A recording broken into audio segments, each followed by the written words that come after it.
आगे बढ़ेंगे और यहाँ आपको बताएंगे जखीरा अंदोजों और स्मगलर्स के खिलाफ क्रैकडाउन जारी है। कराची में कस्टम इंटेलिजेंस की बोटल मार्केट के अतराफ कार्रवाई सामने आई है। छापा मारकर बड़ी मकदार में स्मगल शुदा गैर मुल्की सामान कब्जे में ले लिया गया। बरामद शुदा सामान में होसरी, कॉस्मेटिक और सिगरेट शामिल हैं। 40 से ज्यादा दुकानों और गोदामों की तलाशी का अमल जारी है। रेंजर्स, पुलिस और कस्टम के अहलकारों और अफसरान भी मौके पर मौजूद हैं, जबकि पुलिस ने एहतजाज की कोशिश नाकाम बना दी। मुतादिद दुकानदारों को हिरासत में ले लिया। कस्टम और पुलिस की यूसुफ गोट टर्मिनल के करीब भी कार्रवाई सामने आई है।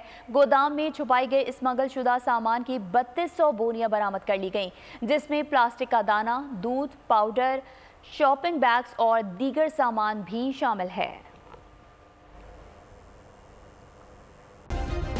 सब्सक्राइब करें और बेल दबाएं ताकि कोई खबर रह न जाए। सब्सक्राइब करें और बेल दबाएं ताकि कोई खबर रह न जाए।